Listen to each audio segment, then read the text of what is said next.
ब्रह्मादिकांकडे खोळ ब्रह्मादिकांकडे खोळ ते हे आकळ धरिले मोहरी पावा वाहे काठी डावे पाठी गाईचे उच्छिष्ट जेन लभे देवा ते हे सदैवा गोवळ्या मोहरी पावा वाहे काठी धावे पाठी गाईचे तुका म्हणे जोडी झाली तुका म्हणे जोडी झाली ते माऊली आमुची मोहरी पावा वाही काठी धावे पाठी गाईचे पांडुरंगा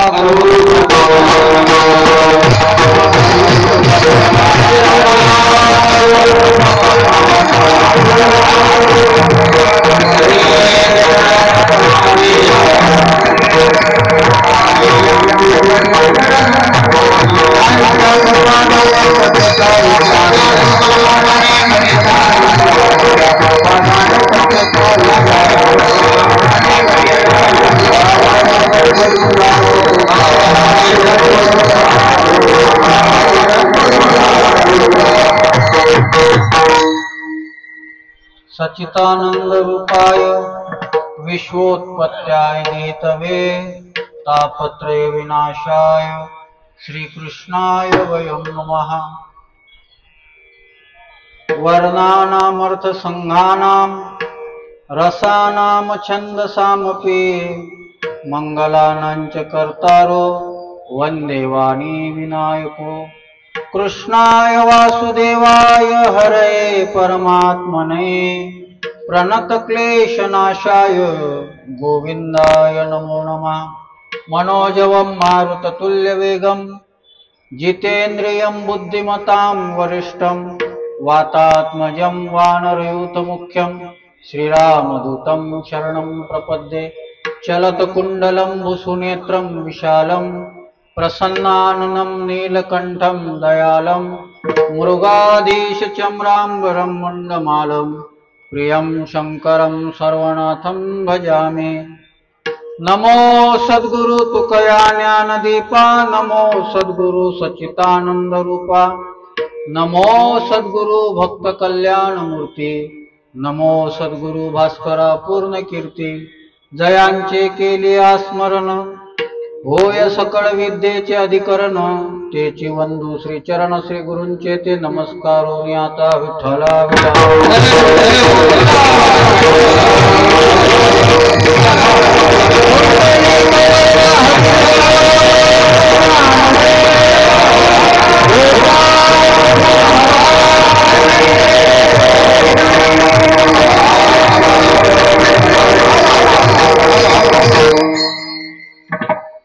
ब्रह्मादिकांकडे खोळ, ते हे आकळ धरिली, मोहरी पावा वाही काठी, धावे पाठी गायीचे. प्रस्तुत प्राप्त स्थळी प्राप्त प्रसंगी आपल्या या पांडुरंग परमात्म्याच्या पवित्र पावन अनुष्ठानावर संपन्न होत असणारा हा उत्सव, आणि काळही फार चांगला आहे. मासानाम मार्गशीर्षो, भगवंताचा विभूती रूप असणारा हा मास आहे. आणि त्या मासामध्ये काल गीता जयंतीचं पर्व, आणि आज त्या द्वादशीच्या पर्वावर आपल्या या कार्यक्रमाचा सांगता. तसा तुमची सांगता 16 तारखेला होईल. बराच समोरचा कार्यक्रम आपला दरवर्षीच्या परंपरेनुसार शिल्लक आहे, पण आज काल्याच्या माध्यमातून कार्यक्रमाचा समारोप आहे. आणि वारकरी संप्रदायामध्ये कोणत्याही कार्याचा शेवट काल्यानं होतो. काला म्हणजे काय? बोलू नका स्वयंपाक करणारे, आणि तुमच्या निमित्ताने इतरांनाही सांगतो बाकीचेही बोलू नका. मला का नाही एकाग्रता खूप लागते कीर्तनात. मूड घालवू नका. विठ्ठल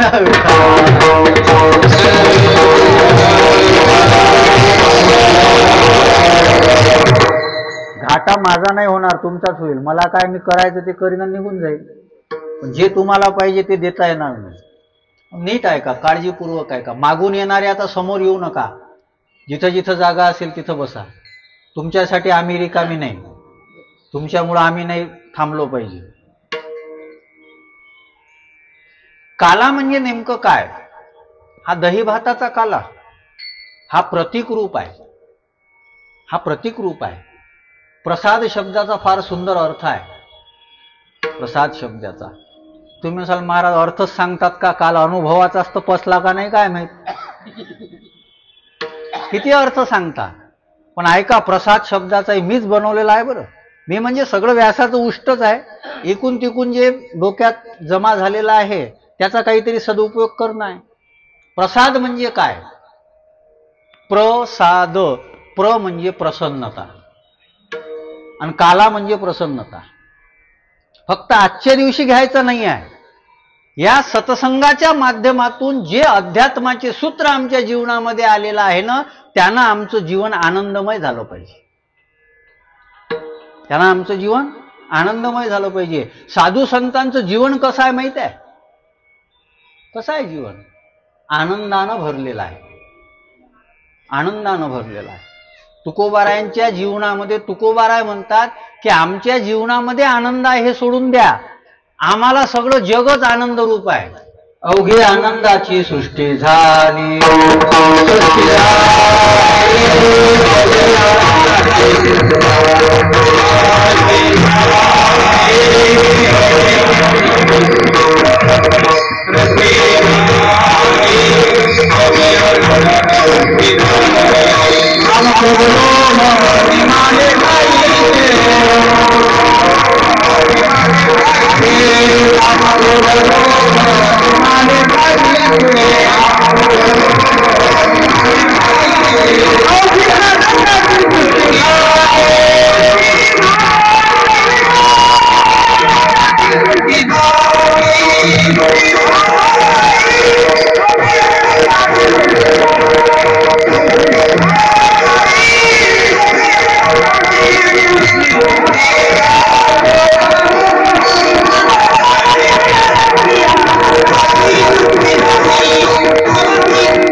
जगद्गुरु तुकाराम महाराजांचा अनुभव आहे. तुकाराम महाराज म्हणतात, माझ्या करता सगळं जग आनंदरूप झालेलं आहे. मी अजून एक थोडस वेगळ्या पद्धतीनं सांगतो तुम्हाला. बघा, माणसाचं जीवन हे 3 पानाचं पुस्तक आहे. नीट आहे का बरं? माणसाचं जीवन 3 पानाचं पुस्तक आहे. 2 पानं ठरलेली आहेत. पहिलं जन्म आणि शेवटचं मृत्यू. मधातलं पान आयुष्य आपल्या हातात आहे. त्याच्यावर आपल्याला आनंद लिहायचा आहे, दुःख लिहायचं आहे, द्वेष लिहायचा आहे, ईर्ष्या लिहायची, मत्सर लिहायचा आपल्या हातात आहे. आणि जीवनामध्ये ज्यांनी प्रसन्नता लिहिली, ज्यांनी कोणत्याही घटनेपासून, मी काल जे बोलून गेलो होतो, अनुभव म्हणजे काय? अनुकूलता. प्रत्येक घटनेला अनुकूल दृष्टीनं पाहणं ही जीवनामध्ये प्रसन्नता भरण्याकरता उपयोगाची ठरते. हे ज्यांना मिळालं त्यांना प्रसाद मिळाला. ही प्रसन्नता असली पाहिजे. हे लोक नुसते काल्यासाठी खूप धावपळ करतात. बरं, काल्याला गर्दी जास्त असते. ती प्रसन्नतेसाठी असते का महाप्रसादासाठी असते काय माहिती? आज काला आहे, आज काला आहे. मग काला, मला बऱ्याच गोष्टी अजून समजल्या नाही. लोकांना कालाच कळला नाही, लोकांना परमार्थ कळला नाही, लोकांना देवही कळला नाही, लोकांना संतही कळले नाही. संत कळले असते तर त्या काळात त्यांना त्रास दिला नसता. देव कळला असता तर राम मांसाहारी आहे अशा म्हणणाऱ्या अवलादी पैदा झाल्या नसत्या. देव कळला. आता तो कोणत्या तरी एका संघटनेचा विचित्र माणूस होता ना, त्यानं सांगितलं, जर माझ्या बहिणी संग जर एखाद्यानं असं केलं असतं तर मी त्याला काय केलं असतं. व्हिडिओ आहे, आपण पाहिलेले आहे. असा कोणता साधू आहे कपडे काढून राहतो, आमच्या आया बहिणी पाहत नाहीत का? मी टीका करतो अशातला भाग समजू नका. आपल्याला ते कळलं नाही आहे. आणि परमार्थाच्या दृष्टीनं कळणं, ज्याला ओळख करून घेणं म्हणतात, ते फार महत्वाचं आहे. मी कालही तो प्रमाण बोलून गेलो होतो, ओळखला हरिधन्य तो संसार. आम्हाला काला कळला नाही, आम्हाला परमार्थ कळलं नाही, आम्हाला अध्यात्मही कळलं नाही. आणि अध्यात्म कळावं याच्याकरता सत्संग आहे. काला म्हणजे काय हो? नेमकं काय आहे काला? काला म्हणजे, बरं मला सांगा. तो दुर्लभ सांगितला, तो दुर्लभ सांगितलेला आहे. उपजोनिया पुढती येऊ काला खाऊ, वैकुंठी तो ऐसे नाही कवळ काही. आता वैकुंठात नाही.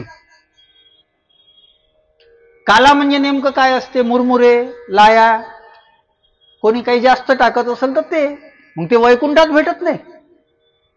हा तो कालाच नाही आहे. कृष्ण परमात्म्यानं जो काला वाटला ना, तो काला वेगळा आहे. म्हणून कृष्ण परमात्मा जीवनात आल्यानंतर 3 प्रकारच्या गोष्टी होतात. एक, तुमच्या जीवनामध्ये चिंता राहत नाही, चिंता ते पळाली. दुसरं, आपल्या जीवनामध्ये ब्रह्मज्ञान वाढते. झाले ब्रह्मज्ञान, केलिया वाचून जपतपे. सगळ्यात महत्वाचं, सद्गुण जीवनामध्ये वाढायला सुरुवात होतात. सतत कृष्णमूर्ती सावळी, खेळे हृदय मंदिरी, शांती क्षमा तया जवळी, जीवे भावे अनुसरल्या. हा काला आहे. गोपाळांना तो काला भेटला. हा फक्त दही भाताचा हा प्रतीक रूप आहे. आनंद साजरा करण्याकरता काहीतरी वस्तू दिसणारी पाहिजे ना, मग त्याच्याकरता प्रतीक रूप आहे. पण खरा काला याचा अर्थ प्रसाद आहे, आणि त्याच्यातला प्र म्हणजे प्रसन्नता. आणि मी आद्य जगद्गुरु शंकराचार्य यांनाही जोडतो याच्यासोबत. त्यांचं एक सूत्र आहे, प्रसन्न चितेन परमार्थ दर्शनम. प्रसन्न राहता आलं पाहिजे. अजून भगवद्गीता सांगू का? ब्रह्मभूत प्रसन्नात्मान सोचती न कांक्षती, समसिद्धाव सिद्धो. ब्रह्मभूत प्रसन्नात्मान सोचती न कांक्षती, सम सर्वेषु भूतेषु मदभक्ती लभते पराम. ब्रह्मभूत काय होत असे? ही प्रसन्नता कशाने येते? कीर्तनाने येते. ही प्रसन्नता कशाने येते? भगवंताच्या नामाने येते. तुकाराम महाराजांनी सतत भगवंताचं नामस्मरण केलं, आणि त्यांच्या जीवनामधली परिस्थिती काय झाली माहित आहे? काय झाली? तेने सदा चिंता समाधान, तेने सदा चिंता समाधान,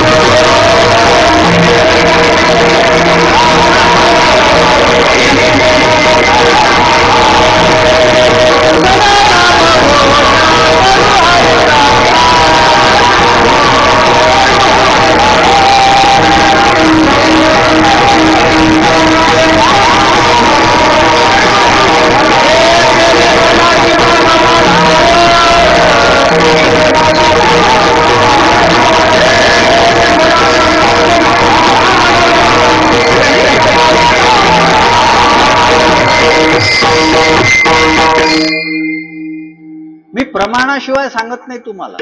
तेने सदा चित्ता समाधान, सदा समाधान असणं हे प्रसन्नता आहे. आपली सदा नाही, आपली कदा कदा आहे. म्हणून आपल्याला गदा गदा यम हाणते. कुठं सदा आहे आपलं? आपली प्रसन्नता दुसऱ्यावर डिपेंड आहे, साधनावर डिपेंड आहे. म्हणून मी एक वाक्य नेहमी बोलत असतो, भौतिक सुविधा ज्या असतात ना त्या तुम्हाला सुख देत नाही, सुविधा देतात.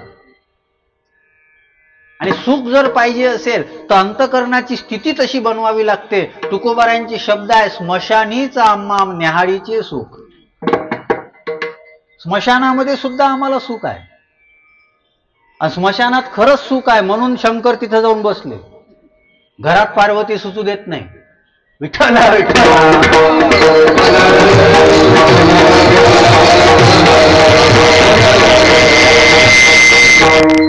शिट्ट्या नका मारू दे. परमार्थाच्या दृष्टीनं काही पथ्य आहे, परमार्थात शिट्ट्या मारायला जमत नाही. विठ्ठला विठ्ठला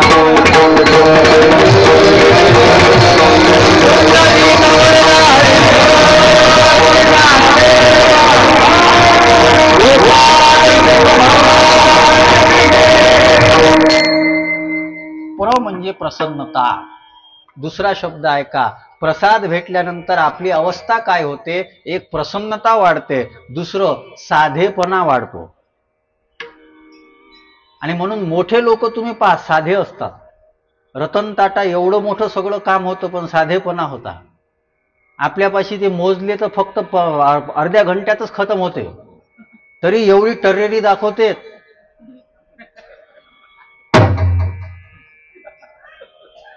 काही लोकांना खूप सवय असते. बरं थोडंसंच असते. बरं तुकाराम महाराजांनी त्या विंचवाचं उदाहरण दिलं.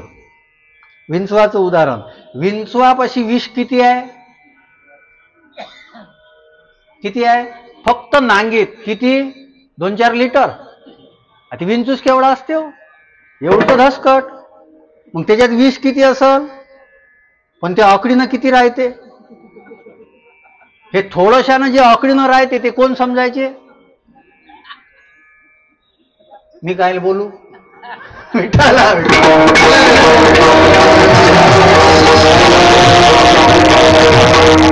तुकाराम महाराजांनी म्हटलं, तैशी विंचवाची नांगी जैसा दुर्जन सर्वांगी.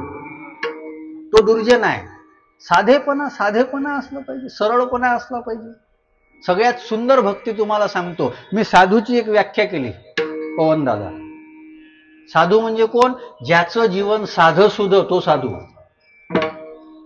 ज्याचं जीवन साधं सुद्धा आहे.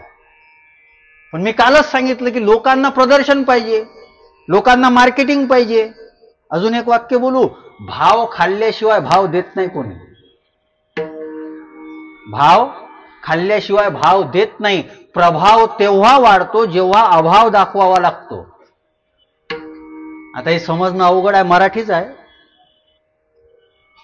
पण प्रभाव तेव्हा वाढत असतो जेव्हा अभाव दिसतो. जी गोष्ट नेहमी भेटत राहते ना त्याचं मूल्य राहत नाही. आणि प्रसाद जे आहे ना, प्रसाद विकत भेटत नाही. मोरारी बापूंचं एक वाक्य आहे, सतीश दादा, प्रसाद बेचा नहीं जाता बाटा जाता है. प्रसाद बेचा नहीं जाता बाटा जाता है. आणि जे वाटतात आमच्या संतांनी वाटला. सेवितो हा रस वाटितो अनेका, सेवितो हा रस वाटितो अनेका, सेवितो हा रस वाटितो अनेका, सेवितो हा रस वाटितो अनेका.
घेतलं नाही. सेवितो हा रस वाटितो. म्हणून मोरारी बापूंचं सूत्र फार प्रासंगिक आहे. प्रसाद कवी बेचा नाही जाता बाटा जाता है. म्हणून साधूचा आशीर्वाद म्हणजे प्रसाद आहे. ती काय विकत भेटते का? बाटा जाता आहे. आणि साधू संत वाटल्याशिवाय राहत नाही. मला तर नेहमीची सवय, मला एखादी गोष्ट नवीन माहीत पडली तर ती जोपर्यंत माझ्या श्रोत्यांपर्यंत पोहोचवत नाही तोपर्यंत मला करमत नाही. ती गेली पाहिजे. काही कुठं आतमध्ये ठेवायची आहे का ते? आणि जो देतो ना त्याचं वाढते. जो देतो त्याचं वाढते. आमच्याकडे एक जुने माणसं आहेत, कीर्तनकार आहेत चांगले. ते मला म्हणे माझ्यापाशी 5,000 पकवाजाचे बोल आहे, पण त्याने एकालाही शिकवलं नाही. लोणचं घालता त्याचं काय करता काय? माझ्यापाशी इतकं ज्ञान आहे, माझ्यापाशी इतकी कला आहे, इतकी विद्वत्ता आहे, इतकी संपत्ती आहे, उपयोग काय आहे त्याचा? वाटता तर आली पाहिजे. साधू संतांनी केवळ आनंद वाटला, प्रसन्नता वाटली, कारण जीवन साधंसुध होतं. भाव खात नव्हते. भाव खात नव्हते. आणि जे भाव खातात त्याला जास्त भाव देत नका जाऊ. भाव खाणारे नाही पाहिजे इथं, भाव देणारे भेटले पाहिजे. आम्हाला भाव दिला साधू संतांनी. आपली काय लायकी आहे हो? आपल्या पाया पडायला तयार. लागोनी या पाया विनवितो. तुकाराम महाराजांनी आपल्यासारख्यांना म्हणावं, इतके आपण चांगले आहोत का? पण आपल्याला भाव का देतात? आपलं चांगलं व्हावं म्हणून. आपलं चांगलं व्हावं म्हणून आपल्याला भाव देणारे, त्यांना आम्ही भाव देत नाही. तुम्ही किती अघवात. तुम्ही म्हणजे तुम्ही नाही बरं. तुम्ही तर देता बिचारे आम्हाला. ते आम्हाला इथं झोपू द्यायचं नाही म्हणून यांनी खूप प्रयत्न केले. पण मी म्हटलं मी उपासराव महाराजाच्या मठातच झोपतो आज. त्यांना वाटलं कुठं महाराजांना इथं झोपवा. म्हणलं नाही, जाऊ दे आता इथं. ते कारण दुसरं होतं, गाडी काढायचा कंटाळाला. ट्रॅफिकच खूप आहे. आता काय विमानं घ्यावं का आम्ही? गाड्याच तर सहन नाही होऊन राहिल्या लोकांनी. महाराज तुम्ही गाडी घेतली, आम्ही कसं करावं? मारा आम्हाला एसटीत. विठ्ठल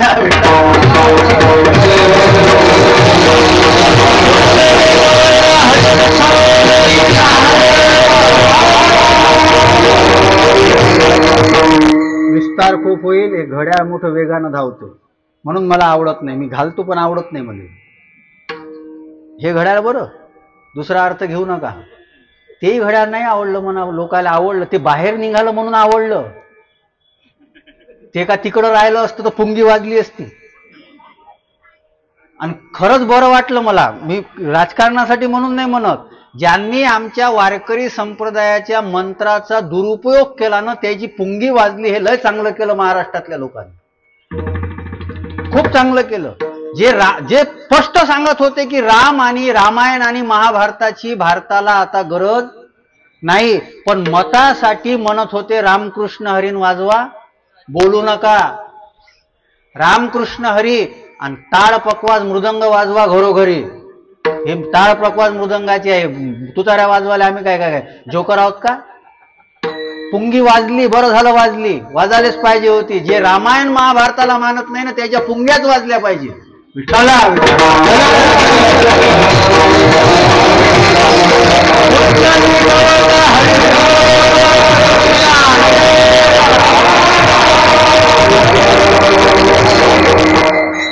मी टीका करतो असं समजू नका बरं.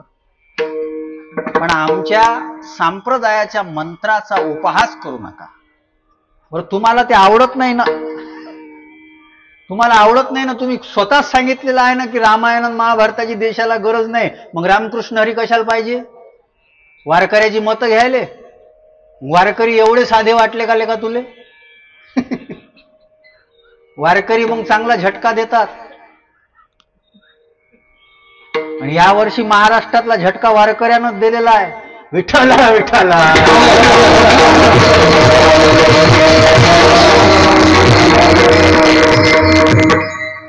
मला दुसरीकडे जायचं नाही. मी वेळेमुळे सांगत होतो म्हणून घड्याळ आली.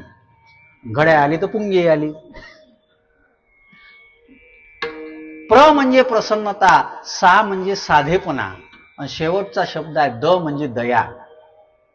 ज्याला प्रसाद मिळतो ना, तो दया केल्याशिवाय राहत नाही. म्हणून साधू संतांची व्याख्या आहे, धन्य ते संसारी दयावंत जे. ही व्याख्या आहे. हा प्रसाद म्हणजे काला आहे. मी काही मुद्दा म्हणून वेगळं बोलून राहिलो असं नाही.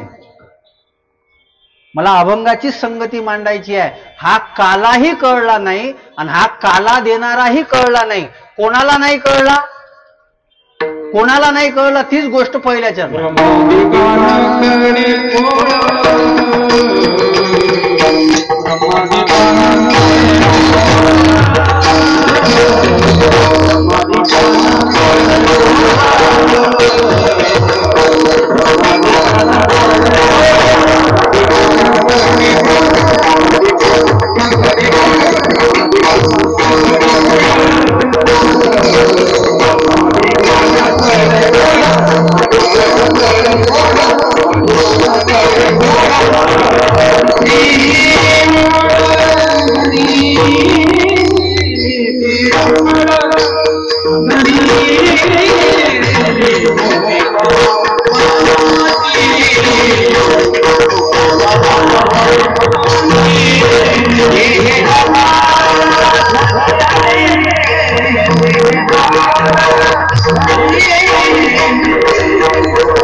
हा देव कळला नाही, हा काला कळला नाही.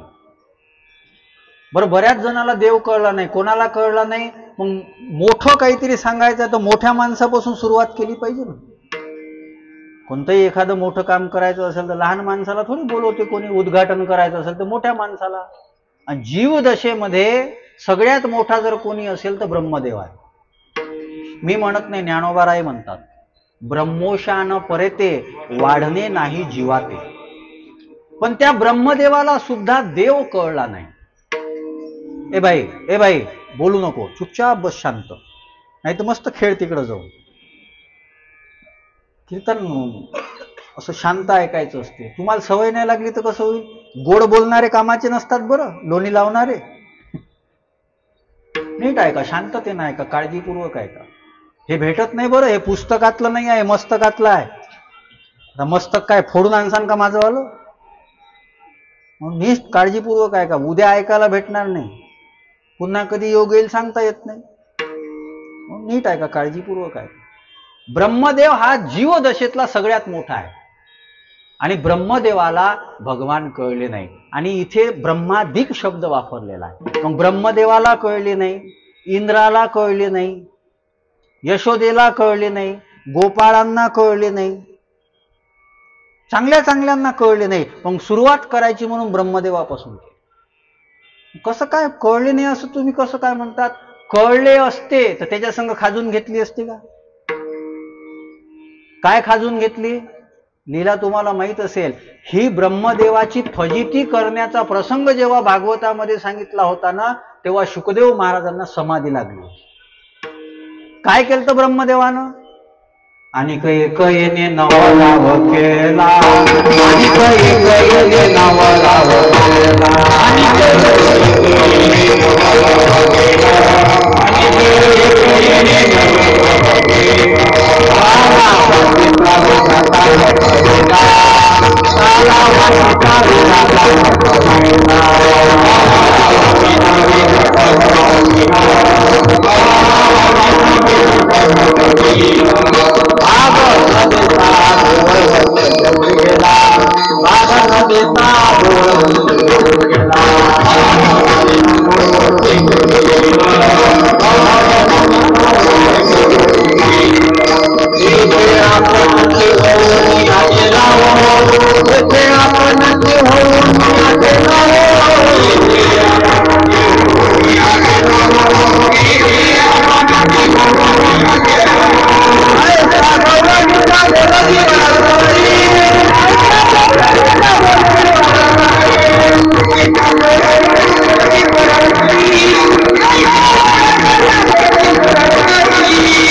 अनेक एक नवलाव येणे केला. काय केलं? काला वाटिता विधाता ठकविला. आणि मग त्याला काला दिला नाही ब्रह्मदेवानं. मग त्यानं काय केलं? भाग न देता गोवळ वस्य घेऊन गेला. लेकरं गाई सगळं किडनॅप केलं. हे झालं कशामुळं इतकं? हे इतकं झालं कशामुळं? त्याचं कारण आहे. कृष्ण परमात्मा काला करायचे आणि तो काला वृंदावनामध्ये काला होत आहे. सुंदर यमुनेचा डोह आहे, गायी आहेत, गोपाळ आहे सोबत, आणि तो काला करत आहे. आणि त्या काल्याची अपेक्षा सगळ्यांना आहे पण भेटत नाही. अजून एक वैशिष्ट्य आहे का? काल्याला सामान्य समजू नका. अरे त्या काल्याला खाण्याकरता नाही, त्या काल्याला पाहण्याकरता स्वर्ग ओस पडत होता. आजी ओस अमरावती, काला पहावया येती, देव विसरती देह भावा पुला. देव सगळं सोडून द्यायचे आणि तो काला फक्त कशा करता? खाण्याकरता नाही, पाहण्याकरता. आजी ओस अमरावती, काला पहावया येती. खायचा अधिकार त्यांना नव्हता. मग ते सगळेजण गर्दी करायचे आणि गर्दी केल्यानंतर भेटत तर नव्हता. बरं, अडचण अशी मोठी झाली होती, अडचण अशी इतकी वेगळी झालेली होती. देव असल्यामुळं अहंकार, देव असल्यामुळं अहंकार, मागाव वाटत नाही. आणि कृष्ण कोणालाही देत नाही. आता त्यांचा जो अभिमान होता ना, तो अभिमान त्यांना काला मागू देत नव्हते, भेटावं असं वाटत होतं. आता काही लोक मोठे विचित्र असतात, प्रेमानं मागून घ्यावं ना, नाही, मग काहीतरी कपट कारस्थान करायचं. मग काय करायचं ठरवलं माहिती आहे त्यांनी? त्यांनी विचार केला की एक काम करू. काय? मागायची तर लाज वाटते, मागायची लाज वाटते. काही काही लोकांना कशाची लाज वाटेल सांगता येत नाही. बरं, वाईट वस्तूची लाज वाटावं ना, त्याची नाही वाटत. आम्ही तर कुठं कुठं फिरतो ना, मला नवलच वाटते लोकांचं. एक जण म्हणे, महाराज मी चहा किती पितो माहित आहे? किती रे? 20 कप पाहिजे म्हणे दिवसात. मग तुला भारतरत्न देऊ का मी? हे काय काय फार चांगली गोष्ट आहे. म्हणजे आतड्या खराब करून घेऊन राहिला आणि त्याचा तुला अभिमान वाटून राहिला. आणि एखाद्या वेळेस जर म्हटलं का रे कीर्तनात चल ना, कीर्तनात आता मी या वयात, हे काय माझं काम आहे का? रिकाम्या माणसाचं काम आहे. जिथं आपलं चांगलं होते तिथं जायची लाज वाटते. आणि जी गोष्ट आरोग्य खराब करून राहिली ती अभिमानानं सांगतो, हे आपला स्वभाव आहे. हे देव होते, आता देवाला मागायची काय? पण ते देव होत आहे कळलं नव्हतं ना. हा वाटणारा कोण आहे? त्याला वाटले गोकुळातलं कार्ट, नंदाचं पोरग, आणि हा काला वाटून राहिला. बरं, त्या काल्याची चर्चा सगळीकडं, पेपरमध्ये, मोबाईलवर व्हायरल. तुम्ही म्हणाल महाराज तेव्हा मोबाईल होता का? होता. काय म्हणणं आहे तुमचं? आता विमान होता तर मोबाईल का नसो? विठाला विठाला.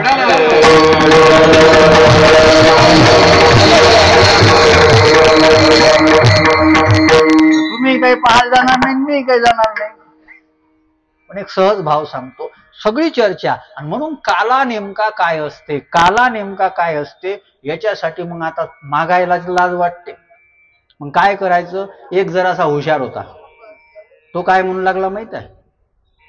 आजीबाई बोलू नका, तुम्हाला अजून माहित नसल, कीर्तनात बडबड केली तर बेंडूक व्हावं लागते. आणि माझे कीर्तन ऐकणारे बेंडकन बेंडक्या व्हावं असं मला वाटत नाही. मग मी पहिलेपासून सांगून राहिलो. आणि इतकं सांगितल्यानंतरही जर लवकर लक्षात येत नसेल तर मग, आणि एक ते रेकॉर्ड होऊन राहिलं, ते रेकॉर्डिंग मध्ये तितकंच जर ऐकलं तर तुमचं नाव खराब होईल. माझं काही जात नाही. शांत आहे का? वेळ कुठं जास्त वेळ नाही ना आपल्याकडे. काय चालू होतं आपलं? कीर्तन. विठ्ठला विठ्ठला.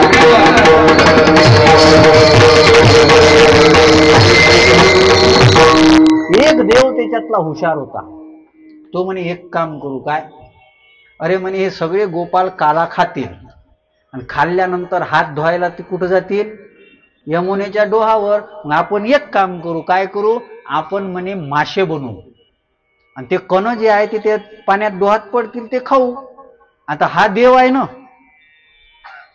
हे मनात जरी विचार केला तरी याच्या लक्षात येते, न सांगता तुम्हा कळो येते.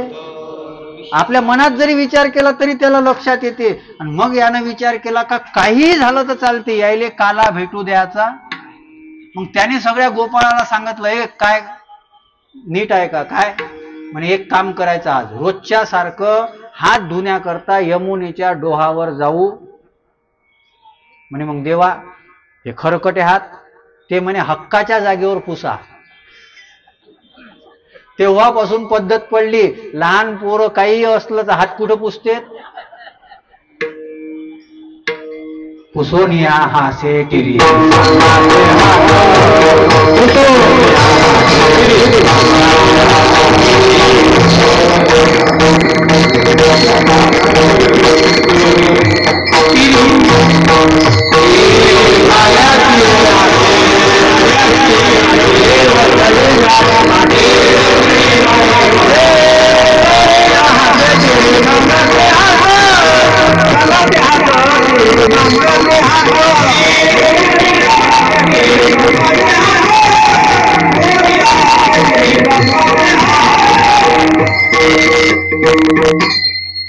ढेरीवर पुसू नका, टिरीवर पुसा.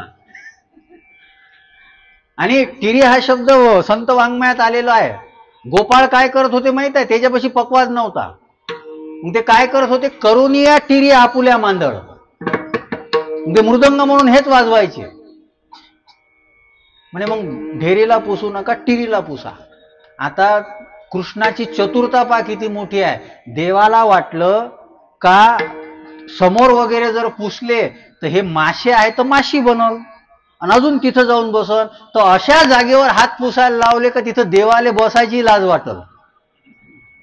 आता इथं कोणी बस नाही भेटू दिला, पठ्ठ्यानं काला भेटू दिला नाही. आणि याची बातमी व्हायरल झाली की गोकुळामधला काला स्वर्गातल्या देवतांनाही भेटला. सगळीकडे बातमी दिली आणि बातमी ब्रह्मदेवापाशी गेली. मग ब्रह्मदेवालाही वाटलं का या काल्यात नेमकं असते काय, या काल्यात नेमकं काय का जो इंद्राधिक देवाला देत नाही, मग हा काला म्हणजे काय, आपणही गेलो पाहिजे पाहायसाठी. मग हाही आला. बरं आला तर देव बनून आला, गोपाळ बनून आला. पण गोपाळ फक्त कपड्यानं बनून आला. एक वाक्य लक्षात घ्या, साधू असला पाहिजे का दिसला पाहिजे, बोला ना, टेन्शन नका घेऊ. असला पाहिजे का दिसला पाहिजे, असला पाहिजे पक्क. आता जर एखादा चांगले दाढी बिडी वाढवून, भगवे कपडे घालून, गळ्यामध्ये मोठ्या मोठ्या माळा घालून आला तर तुम्ही माये कीर्तन ऐकसाल का त्याच्या पाया पडसाल? सध्या महाराष्ट्राचं नाही, भारताचं दुर्दैव सांगतो, ज्ञानवान संताच्या मागं कोणी लागत नाही आणि असे कपडे घालून फसवणाऱ्याच्या मागच लागतात. ओवी आहे का बरं, वरच्या कपड्यावरून परमार्थ ठरत नसतो. अरे कपडे घालून तर सीतेलाही फसवलं. रावणानं कोणाचा वेश घेतला होता, कोणाचा होता? आणि आपण, अरे हे मार्केटिंग असते. आमच्या गावापाशी एक चिंतामणीचं देऊळ आहे. एक आमचा व्यापारी आमच्या ओळखीचा आहे, आपले खांडेकर काका, ते त्याची बायको दोघं जण तिथं गेले. हे 7-8 जणांचा ग्रुप होता आणि यांचा ग्रुप इतका सुंदर होता का त्याचा ते मोबाईल चालू होता, इथं जे बोले ते बाजूच्याले ते ऐकत जाय. यायचं बोलणं चालू, इथं सांगितलं बच्चा तेरा कल्याण, आणि आशीर्वाद तर मोठ्या यानं देतात. हो, माझा एक मित्र आहे, ते कोणाला म्हणते जाय तो आहे कल्याण होय. म्हणलं तू असं काऊन करतं रे? ते म्हणे काय पैसे लागते का असं म्हणाल? आपल्यावर काय केस करते का कोणी, का नाही झालं तर आपल्यावर काय केस करेल का कोणी? ज्या बेटा तेरा कल्याण हो जाएगा. आणि असं म्हणणाऱ्यापासून सावध राहा. इतकं काय सोपं असते का? तुम्ही सगळं चुकीचं वागता, ज्या बेटा तेरा कल्याण हो जाएगा. कल्याण तसं होत नसते, कल्याण आपल्या कर्मानं होत असते. झालंच तर भिवंडीले जासाल तुम्ही. विठ्ठल विठ्ठल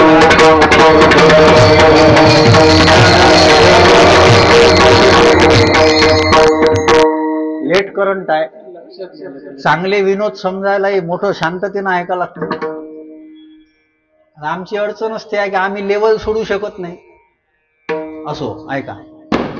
ब्रह्मदेवाला वाटलं की मग आता आपण गोपाळ तर नाही पण गोपाळासारखे बनवू. मग टोपी घेतली चांगलीवाली, कडक होती, लिंबू कापून घ्या त्याच्यावर, आणि जे डेकोरेशन करते ना ते कडक लय राहते, बाकी काही राहत नाही ना. मग प्रभाव पाडासाठी मग हे तर चांगलं लागल.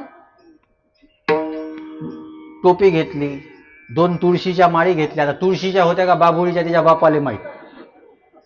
लाकडाच्या असल्या लोक तुळशीच्या समजतात ना. बाभुळी माळा घातल्या, एक रुद्राक्षाची घातली, आणि मस्त धोतर घातलं, आळंदीहून आणलेलं धोतर चांगलं जाड्या काथाचं, आणि मस्त गोपाळासारखा दिसू लागला. आणि गेला. तिथं गेल्यानंतर कृष्ण प्रसाद वाटतच होते काला. हा समोर जाऊन हात करायचा, यानं हात केला का हा तोंड पलटवायचा आणि दुसरीकडे तोंड करायचं. याने वाटलं हे असं काऊन करून राहिला, गर्दी असेल म्हणून असा करून राहिला. पण पुन्हा 2-3 वेळा यानं तसंच केलं. पुन्हा त्याच्या लक्षात आलं गर्दी म्हणून नाही, हा दर्दी आहे, हा कोणालाही काला देणार. एक लक्षात घ्या, वैष्णवाला काला भेटतो हे खरं आहे, पण कोणता वैष्णव पाहिजे माहित आहे? काला वाटू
शब्द फार सुंदर आहे. काला भेटतो वैष्णवाला, पण तो वैष्णव कसा पाहिजे? निका म्हणजे शुद्ध. आणि या निका शब्दानं आपल्या सारख्याले अलगद उचलून बाहेर ठेवलेला आहे. आपल्याला दही भाताचा काला भेटतो. प्रसाद शब्दाची जी मी व्याख्या केली तो काला भेटेल की नाही सांगता येत नाही. अवघड आहे, फार अवघड परिस्थिती.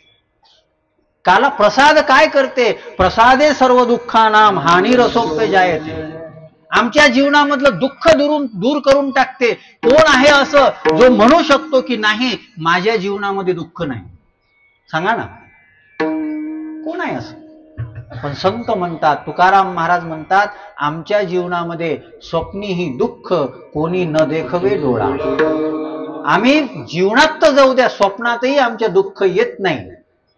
स्वतःच्या चरित्रावर तितका विश्वास पाहिजे की मी जीवनामध्ये पापच जर केलं नाही तर मला दुःख येईल कसं. साधू संतांचा जीवनावर विश्वास आहे तितका. आपला कोणता विश्वास आहे? आपलं जीवन कसं आहे प्रत्येकाला माहित आहे. आपण कसे आहो दोघाच जणाला माहित असते, एक परमात्मा दुसरा अंतरात्मा. आपण कसे आहो? लोक तर कोणालाही चांगले म्हणतात हो. लोक त्यालाही चांगलं म्हणत होते जो आता जेलमध्ये आहे. लोक कसं असतात, गर्दी गर्दी जी असते ना, गर्दीला काही नसते. एक निश्चित ऐका, एक हिंदी मधलं वाक्य आहे पवन दादा, भीड़ आदमी को भेड़ बना देती है. भीड़ आदमी को भेड़ बना देती है. लोक गर्दीकडे का जातात माहित आहे? ते चालला म्हणून. एक दवाखाना होता आणि एक जण का नाही त्या दवाखान्याच्या भीतीवर कान ठेवून ऐकत होता. दुसरा आला तेही पॉप तिथे गेला आणि तेही ऐकू लागला. तिसरा आला तेही तिथे गेला तोही ऐकू लागला. चौथा आला तोही ऐकू लागला. असे खूप जण जमा झाले, त्या भीतीले कान देऊन ऐकू राहिले. एक समजदार होता, ते म्हणे का रे काय ऐकून राहिले? ते म्हणे ते ऐकत होता, मग ते काय ऐकत होता मी पाहायला गेलो म्हणून मी बी ऐकून राहिलो. असेच सगळे जमा झाले. ऐकू काहीच येत नव्हतं. जो पहिला होता त्याला विचारलं का रे तू काय करून राहिला? ते म्हणे काही नाही, मला काही करमत नव्हतं तर मग भीतीले कान लावून पाहिला. तुम्ही कोणाला हसले? हे हसणं आपल्यावर येऊ नये बरं.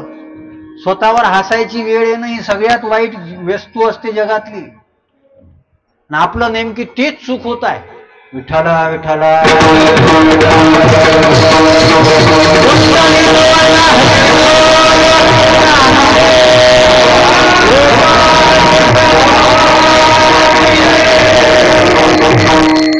म्हणून काला जो आहे तो वैष्णवाला भेटतो, पण तो वैष्णव कसा पाहिजे माहित आहे? निका. निका म्हणजे शुद्ध, निका म्हणजे पवित्र. पवित्र सोवळी तीच एक भूमंडळी, ज्यांचा आवडता देव अखंडित प्रेमभाव.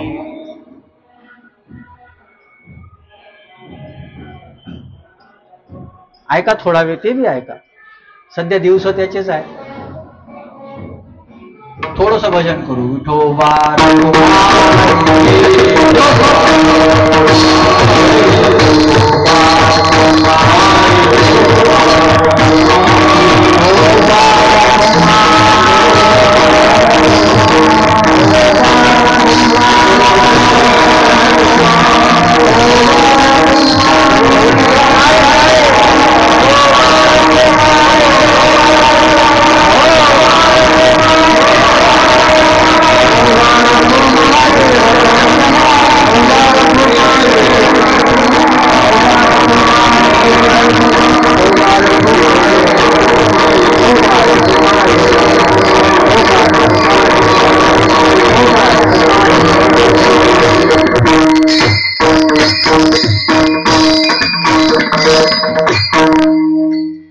वैष्णव निका लागतो.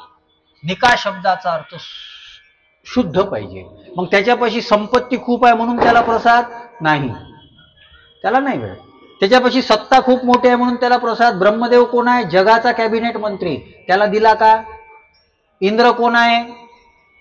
देवाचा देव, त्याला दिला का? नाही. मग दिला कोणाला? उच्छिष्ट जेन लभे देवा ते हे सदैव गोवळ्या गोपाळांना दिलं. तिसऱ्या चरणात आहे. उच्छिष्ट जेन लभे देवा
तुकाराम महाराज तिसऱ्या चरणात म्हणतात, इंद्राला दिलं नाही, ब्रह्मदेवाला दिलं नाही, उच्छिष्ट जे न लभे देवा ते हे सदैव गोवळ्या. मग भाग्यवान कोण आहेत? कोण भाग्यवान आहे? गोपाळ भाग्यवान आहे. आणि काय होतं गोपाळांपाशी? गवळ्यांची ताकपिरे कोण पोरे. पण केवढा त्यांचा छंद देवा. देवाला कोण आवडते सांगू तुम्हाला?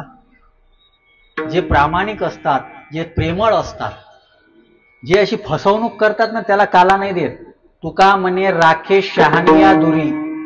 जे स्वतःला शहाणे समजतात, असे बरेच शहाणे असतात, लोक त्यांना समजत नाही, तेच स्वतःला शहाणे समजतात. ते काय म्हणतात? मैहुना. चित्रपटात नका जाऊ, मैहुना. विठ्ठल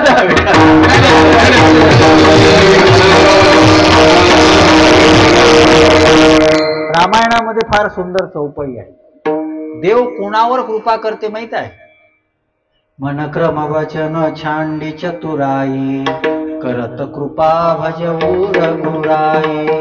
मन क्रम वचन छांडी चतुराई. चतुरपणा. चतुरपणा म्हणजे आजच्या काळामध्ये चतुरपणा म्हणजे लबाडी. कलियुगातला हुशार कोण? ज्याला दुसऱ्याला फसवता येते तो हुशार. इथं शहाण्या माणसाला किंमत आहे, पण कोणता? ज्याला लबाडी करता येते. आणि आजच्या काळातलं मोठं दुर्दैव तुम्हाला सांगतो, लोक आम्हालाही म्हणतात महाराज चांगलं वागून कोणाचं भलं झालं. म्हणजे आम्ही सांगून राहिलो जोडून या धन, हे प्रमाण पाठ करता करता तोंडाले फेसा आले आमच्या. आणि हे जगातले तत्ववेते आम्हाला येऊन सांगतात महाराज चांगलं वागून कोणाचं भलं झालं. आता हे खरं आहे का? खरं आहे? तुकाराम महाराजांचं खोटं आहे. तुम्ही लबाड्या केल्यानंतर तुम्हाला चांगली गती मिळणार नाही, हे तुकाराम महाराज स्पष्ट सांगतात. जे चांगलं प्रामाणिकपणानं वागतात, दुसऱ्याचं अकल्याण करत नाही, त्यांचीच उत्तमची गती तो एक पावेल. आणि बाकी हे सत्ता संपत्ती याच्यावर जात नका जाऊ. आम्ही सांगितलं काल यांना, आमच्याकडे एक मोठं लग्न झालं होतं. सगळे लोक त्याचं बरं, ज्यांचा संबंध नव्हता तेही उडे त्याच्यासोबत. म्हणजे ज्यांचं काही नाही, रक्ताचं नातं नाही, काही नाही, काही नाही, काही नाही, आमचा जवाई. बरं, यायचं काहीच घेणं देणं नाही त्याच्यासोबत, तरी आमचा जवाई. आणि त्याचं निघालं धुपट. पोरगी घरी. आता कोण जाते विचारायला? अनितीनं आलेलं, लबाडी करून आलेलं. अरे तुम्ही कितीही करा, प्रयत्न करा, वारकरी संप्रदाय खूप चांगला आहे. बरं, तुम्ही पैसे कमवू नका असं सांगितलेलं नाही. वेदानं जे सांगितलं, ये धनेन प्रपणम चरामी, तुम्ही कमवा, पण प्रामाणिकपणानं कमवा. प्रामाणिकपणानं सजन कसाई मांस विकत होते, देव सहकार्य करत होता. सजन कसाई विकू लागे, देव सहकार्य करत होता. हे फार मोठा विषय आहे. बरं, मनुस्मृतीमध्ये 6 लोकांना दोषी म्हटलेला आहे. विकणारा, खाणारा, बनवणारा, असे 6 लोक दोषी सांगितलेले आहे. पण भक्तीचं सामर्थ्य पहा. सजन कसाई प्रामाणिकपणानं व्यवसाय करत होते. परमात्मा स्वतः त्यांना मांस विकू लागत होता. हा प्रसाद आहे.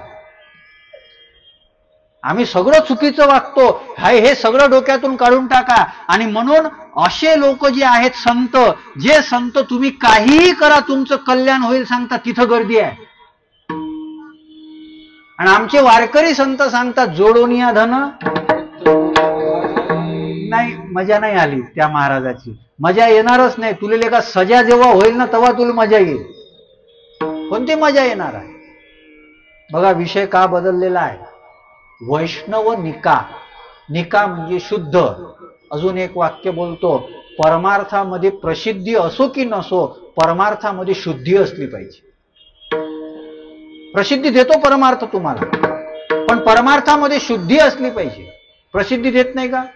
मला तर असं गाव नाही मिळत का ज्या गावला मी गेलो कोणी ओळखीचं नाही भेटलं. बरं, महाराष्ट्र सोडून द्या. मी उज्जैनला गेलो एकदा, सतीश महाराज, तर म्हटलं इथं तरी शांततेनं राहता येईल. तिथेही आले बा लोक, महाराज सेल्फी सेल्फी. अरे म्हणलं कोण होय तुम्ही? म्हणे बुलढाण्याचे. तुम्ही आमच्या गावाला कीर्तनाला आले होते. उज्जैनमध्ये गेल्यानंतरही लोक मागं लागून राहिले. हे कोणी दिलं? वारकरी संप्रदायानं दिलं. पण प्रसिद्धी जर दिलेली आहे, त्याच्यासोबत जो प्रसाद मिळतो त्याच्याकरता जी शुद्धी पाहिजे ती शुद्धी आहे का? मी मगाच सांगितलं, पवित्र सोवळी तीच एक भूमंडळी. ती शुद्धी असेल तर देव तुम्हाला प्रसाद देतो, नाही तर ब्रह्मदेवाला दिला नाही, इंद्राला दिला नाही, आपण कुठं आहे? आणि आता याच्या लक्षात आलं ब्रह्मदेवाला हा प्रसाद देत, आणि म्हणून ब्रह्मदेव निघाला परत. पण अहंकारी होता. सत्ता असेल ना, सत्तेला सेवेचं माध्यम समजलं पाहिजे. सत्ता आपल्याला भेटली म्हणजे आपण मालक नाही झालो. आणि लोकशाहीच्या दृष्टीनं तर ऐका, सध्या भारतात लोकशाही आहे. लोकशाहीमध्ये लोकप्रतिनिधी हा आपला सेवक आहे, तो आपला प्रतिनिधी आहे, तो आपला मालक नाही आहे. आणि आपलं दुर्दैव असं आहे की आपण त्याला मालक बनवतो. एखाद्या आमदारानं गळ्यात हात जर टाकला तर लोकाला वाटते का बस देवाला आता मंदिरातही जायची गरज नाही. असं का वाटते आपल्याला? कोण आहे तो? कोण आहे तो? आपला प्रतिनिधी आहे. ए बाळा, दादा जाऊ दे, तुम्ही शांततेनं बसा, नाही तर तिकडे खेळा. मला विक्षेप नाही करायचा. मी पुन्हा सांगणार नाही, मी गाडीत घालीन आणि घेऊन जाईन घरी. विठ्ठल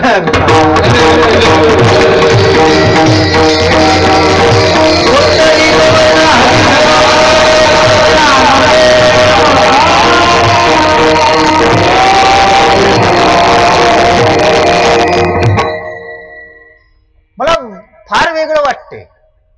लोकशाही म्हणजे कोण आहे? तुम्ही कोणाला मोठं करून राहिले? आणि नंतर ते आपल्या डोक्यावर बसतात. जुना काळ होता आमच्याकडे, ते खासदारकीला उभे राहायचे, तर ते असं म्हणतात की लोक त्यांना तिकीट डिपॉझिट भरण्याकरता जे लागते ना ते लोक जमा करून द्यायचे. आज काय परिस्थिती आहे? आणि हे कोणी करून ठेवलं? आपण करून ठेवलं. आणि वरतून आपण काय म्हणतो? देशाचं काही खरं नाही. तुम्ही हे केलेलं आहे. देशाचं सगळं खरं आहे. देश घडवणारे आपण आहोत. आपण या देशाचे नागरिक आहोत. आपल्याला उद्या त्याचे चटके बसतील तेव्हा लक्षात येईल. आज बांगलादेशमधल्या हिंदूंना ते चटके बसून राहिले. तिथं ते अल्पसंख्या आहेत. आपण जर असे सावध नाही झालो, आपणही एक दिवस अल्पसंख्य होऊ आणि ते चटके भारतात आपल्याला भोगावे लागतील. आपण सावध होणं गरजेचं आहे. अरे परिस्थितीच चांगली नाही राहिली तर मग खासाल काय? विकासन हे बाकीच्या गोष्टी तर समोरच्या गोष्टी आहेत. पहिले आम्ही टिकलो तर पाहिजे, आमचे घर तर टिकले पाहिजे. एखाद्यानं सांगितलं याच्यावर आमचा ताबा आहे तर काय करता? आणि ही परिस्थिती ज्यांनी निर्माण करून ठेवली होती त्यांना आम्ही डोक्यावर घेतलं. ज्यांचे फुलं परदेशातून यायचे ते आम्ही त्यांना मोठं बनवून ठेवलं.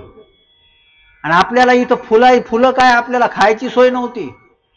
ती डुकराला जी ज्वारी भेटत होती ना ती भारतात आली होती दुष्काळात. तरी आम्ही सावध होत नाही. सत्ता हे सेवेकरता आहे.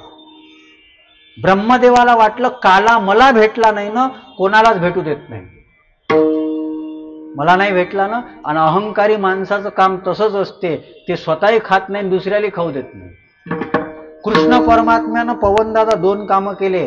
राक्षस तर मारलेच, पण देवाला जो अहंकार झालेला होता ना तो अहंकारही मारला. गोवर्धन पूजेच्या माध्यमातून इंद्राचा अहंकार मारला आणि या लीलेच्या माध्यमातून ब्रह्मदेवाचा अहंकार मारला. हा अहंकार हाच शत्रू आहे, हाच राक्षस आहे. सत्ययुगामध्ये राक्षसाचं नाव होतं हिरण्याक्ष. हिरण्याक्ष जेव्हा वराह भगवंताने अवतार घेतला. किती आकड्याचा आहे? हिरण्याक्ष 4 अक्षराचं. नंतर समोरचं त्रेतायुग आलं आणि राक्षसाचं नाव बदललं, ते 3 अक्षराचं झालं, राव. ठीक आहे.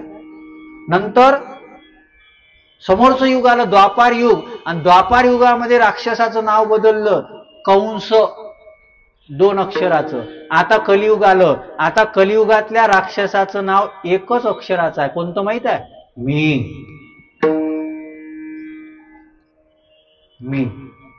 आणि एक गोष्ट बालक्रीडेतला अभंग आहे, कृष्ण परमात्म्याला सगळं सहन होते, पण त्याला अभिमान अहंकार सहन होत नाही. तिळ मात्र जरी होय अभिमान, मेरू तो समान भारत. विठाला विठाला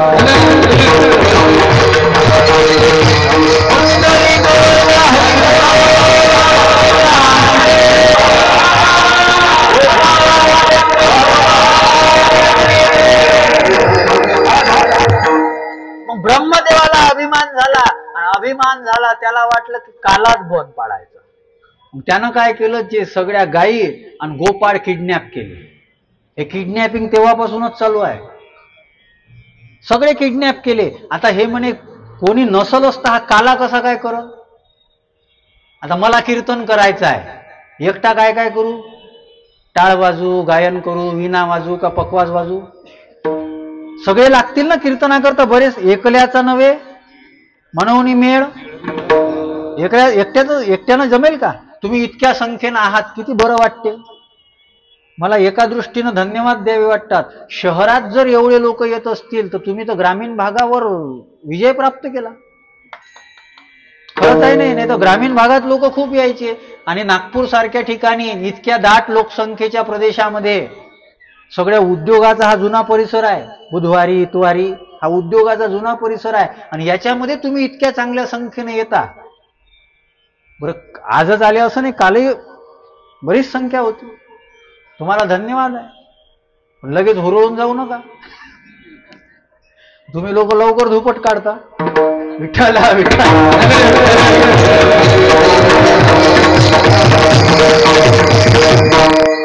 ब्रह्मदेवानं विचार केला, गोपाळही किडनॅप केले, गायी किडनॅप केल्या. आता हा परमात्मा आहे, याला काय टाइम लागते. यानं तसेच गोपाळ निर्माण केले, त्याच गायी निर्माण केले. आता ब्रह्मदेवाला काही समाधान वाटत नव्हतं. यानं ते ब्रह्मलोकात नेऊन ठेवले सगळे. आणि नेऊन ठेवल्यानंतर याला वाटलं का खाली आता काय परिस्थिती आहे, जाऊन तर पाहू. तो आला. आल्यानंतर पाहतो तर गायी दिसतात आणि गोपाळही दिसतात.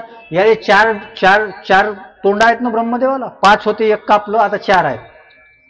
4 तोंड. ते 4ही मशीन काम नव्हत्या करू लागल्या. ते म्हणे हे असं कसं काय झालं, कसं काय झालं.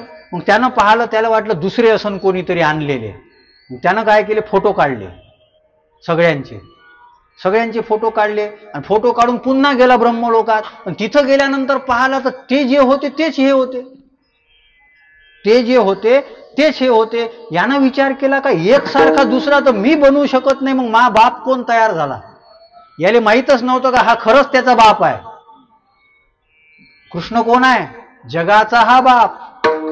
ब्रह्मदेवाचा जन्म कुठून झाला, विष्णूच्या नाभी कमळातून जे कमळ निघालं त्याच्यातून ब्रह्मदेवाचा जन्म झाला. म्हणजे ब्रह्मदेवाचा बाप कोण, आणि बापाले अक्कल कोण शिकून राहिलं, हे जुना आहे.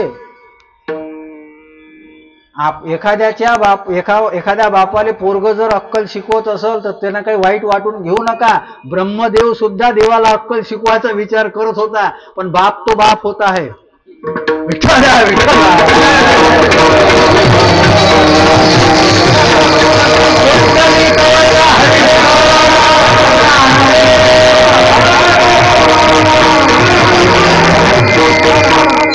त्याच्या लक्षात आलं जे मला जमत नाही, मी एकसारखा दुसरा तयार केला. 2 जुळे जरी असले तर काही ना काही फरक असतो, आणि हे तर एकसारखेच दुसरे आहे. तेव्हा त्याच्या लक्षात आलं की हा कोण आहे, हा माझा पप्पा आहे. तो गेला आणि सांगितलं, पप्पा आय एम सॉरी. मला सांगायचं एक होतं, ब्रह्मदेवालाही कळला नाही, इंद्रालाही कळला नाही, यशोदा मातेला तरी कुठं कळलं. यशोदा माता बरेच वेळा भागवतामध्ये तुम्ही ऐकलं असेल, कृष्ण परमात्म्याच्या लीला पाहिल्यानंतर यशोदा मातेला बरेच वेळा प्रश्न पडायचा आणि ती विचारायची, कृष्णा तू खरंच कोण आहे रे. मग भगवान वैष्णवी माया टाकायची आणि ती हे करायची. कृष्ण परमात्म्याला पाहण्याकरता भोलेनाथ आले जन्म झाल्यानंतर, आणि भोलेनाथ मस्त साधूचा वेश घेऊन आले. गळ्यामध्ये छोटासा बारीक नाग होता. आल्यानंतर मग सगळ्या गवळणींनी आणलं नंदाच्या वाड्यामध्ये, आणि नंदाच्या वाड्यामध्ये आणल्यानंतर आवाज दिला, अलख. कोण आहे तुम्ही? म्हणे मी जोगी आहे, बालाजोगी. नाव काय आहे? शंकर दत्त शर्मा. कुठून आले? काशीवरून. वैशिष्ट्य काय आहे? म्हणे भविष्य पाहतो. म्हणजे काय, पण त्याचं वैशिष्ट्य काय? स्पेशालिटी पाहिजे काहीतरी. नुसता कीर्तनकार थोडी जमते. कीर्तन केसरी, ज्ञान सिंधू असे काहीतरी लागते ना त्याला. काहीतरी लावल्यानंतर मग त्याचं वजन पडते. मी पहिलंच भागवत होतो, भागवताचार्य वाणीभूषण पहिलंच होतं बरं. मला घाला मातीत. तुमचं काय वैशिष्ट्य आहे? हेही शंकरजी होते, शंकरानं सांगितलं माझं वैशिष्ट्य. बाकीचे ज्योतिष्य जे आहे ना ते काय करतात? ग्रहदशा पाहतात आणि कुंडली काढतात. माझं तसं नाही आहे. मी कुंडली काढतो आणि त्याच्यानुसार ग्रह फिरतात. स्पेशालिटी आहे. आणि मग असं असलं की हे माझ्या माता भगिनी तर बाप्पा चला चला नंदाच्या वाड्यामध्ये चला, नंद के घर लाला भयो है, चला पाहण्या करता. आणि घेऊन गेले. त्या पुतनेचं महाभारताचं प्रकरण नेमकंच झालेलं होतंच. आणि त्याच्यामुळं नंदबाबानं सांगितलं होतं कोणाच्याही अनोळखी माणसाच्या हातात कृष्णाला द्यायचं, बिलकुल द्यायचं नाही. यशोदा माता आणत नव्हती बाहेर. भोलेनाथ म्हणाले मी रूप बदलून आलो कशासाठी? कृष्णाच्या दर्शनासाठी. आणि ही यशोदा आणत नाही. मग तिथं भगवंतानं काय केलं? माया नावाची माया जी होती ना, त्या मायेला साध्वी म्हणून पाठवलं. आणि ती साध्वी येऊन सांगू लागले अगं हे फार चांगले पंडित आहेत, काशीचे आहेत, आण आण आपल्या कृष्णाला आण, कानाला आण. आणि आणल्यानंतर मग दोघांनी एकमेकाला पाहायला आनंद वाटला. यशोदेला वाटलं साधू घरी आले, काहीतरी दिलं पाहिजे. आपल्या महाराष्ट्रात फार बरं आहे. त्या युपी मध्ये तुम्ही तिकडे गेले ना, घरी साधू आला तुम्ही जर दक्षिणा नाही दिली ना, चिमट्यानंच मारते ते. चिमट्या आहे त्याच्यापाशी. म्या टाकला बनवाले पण मी भुललो इथं आणायचं. ते चिमटाच मारते. हट ना तिकडं. खरंच आहे, मी खोटं नाही बोलून राहिलो तुम्हाला. ते चिमटाच असते त्याच्यापाशी. मीला वाटलं काहीतरी दिलं पाहिजे बा.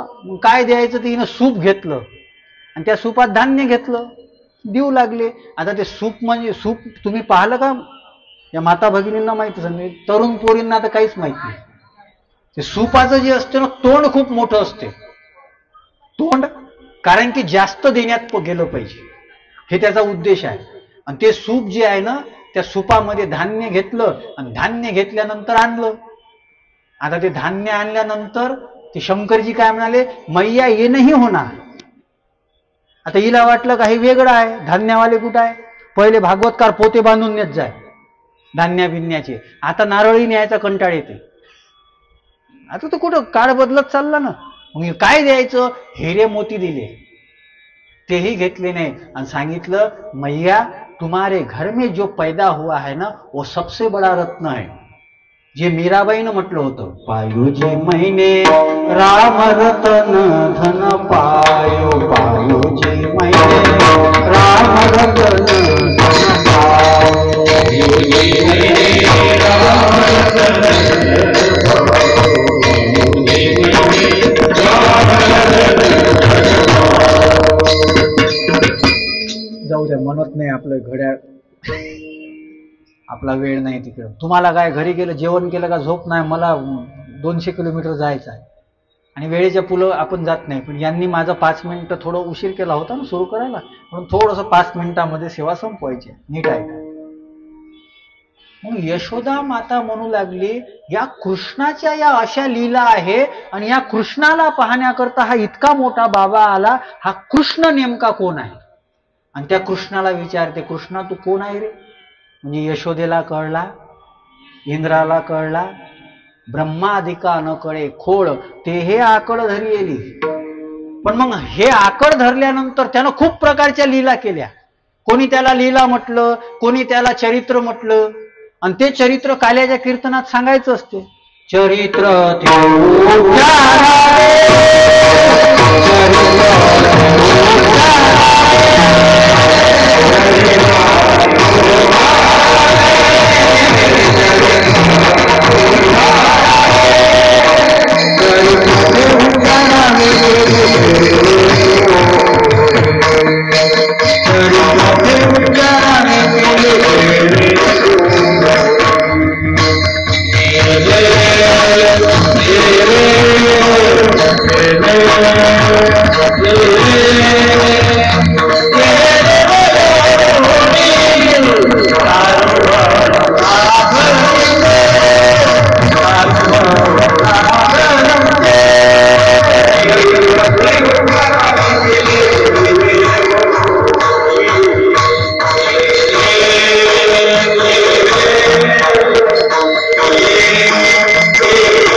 चरित्र केलेलं आहे त्या चरित्राचं थोडंसं वर्णन करायचं असते. तर मी आता जे सांगितलं ते कुठचं होतं? गोकुळातलंच होतं ना. फक्त मी आता हे तुम्हाला उशिरा सांगितलं, चरित्र पहिलेच सांगितलं. पूर्ण थोडी सांगायचं असते, पूर्ण थोडी 1.5 तासात सांगणं होते. मग थोडंसं सांगायचं असते. मग जन्म झाला, जन्म झाल्यानंतर रांगू लागला. मग कसा रांगत होता?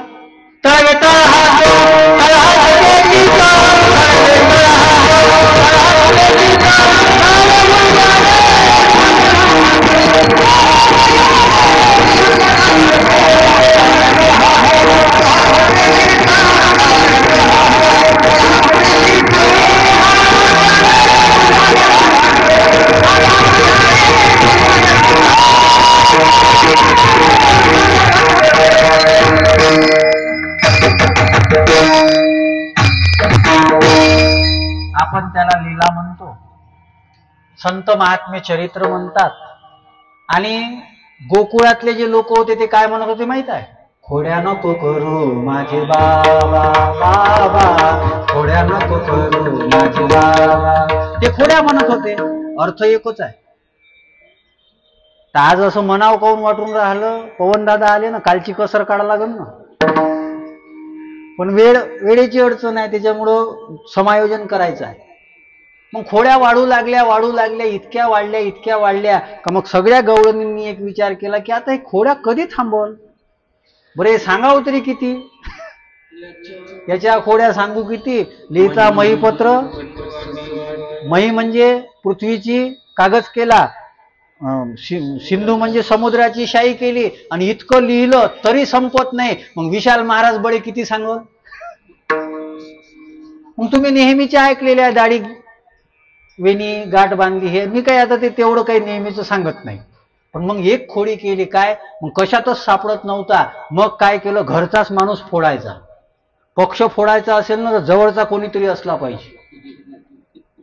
सध्या महाराष्ट्राला हे काही नवीन नाही, फोडाफाडी. मग फोडायचं असेल तर काय करावं लागते? जवळचा कोणीतरी फोडावं लागते. मग कोणाला पकडायचं? मग बलराम दादाला. बलराम दादाला गोपाळ म्हणू लागले. म्हणे का रे बलराम दादा, तू मोठा थोडासा, पण याचंच मोठेपण वाढते. मग याला थोडंसं याची जिरवली नाही पाहिजे का? मग काय करायचं? म्हणे आम्ही सगळं करतो, फक्त तू आम्हाला साथ देजो. आम्ही जेव्हा फोन करील तेव्हा फोन बंद करजो. फक्त आमचाच उचलायचा, बाकीच्याचा फोन उचलायचा नाही. आणि मग सगळे गोपाळ यशोदे मातेपाशी आले आणि यशोदा मातेला सांगू लागले. म्हणे यशोदा माते, काय तू मोठे सांगतं, बाळ सगुण गुणाचे ताने घेन बाळ दिसते गोजीरवाने गे. अगं हा किती खोड्या करतो? म्हणे कोणत्या खोड्या केल्या? कोणत्या खोड्या केल्या? कोणत्या खोड्या केल्या? म्हणे यानं माती खाल्ली. माती खाल्ली? अरे माती खात असते का कुठं? काही सांगतो तू. माझा कृष्ण कुठं माती खाते का? कृष्णाला बोलवलं. हा रे कृष्णा इकडे, काय तू माती खाल्ली? म्हणे नाही आई. आणि कृष्ण म्हणजे सोंगाड्या एक नंबर. खेळतो येण्याची खेळावा, छंद तो एक नंबरचा. तो अभिनयाचा पुरस्कार जर द्यायचा असताना कृष्णाला द्यावा लागला असता. कृष्ण म्हणू लागला, आई हे जे आहेत ना आई, हे सगळं खोटं बोलतात. आई मी किती चांगला आहे तू सांग बरं आई. हो रे बाळा, हो रे. आणि कोणती आई असो, तिला तिचा बाळ चांगलाच वाटते. ते गावात कितीही त्यानं खोडकरपणा केला, तिचा बाळ हो ग आई छान आहे, छान आहे, छान आहे. विठ्ठला विठ्ठला.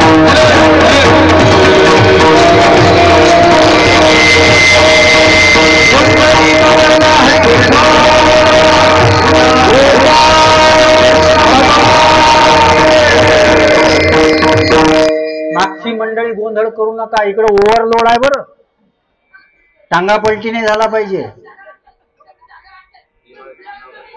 हा बरं बरं बरं, काय हरकत नाही, काय हरकत नाही. नाही ती मागची बाई थोडस हे आहे ना, थोडं भजन करायचं. विठ्ठला विठ्ठला.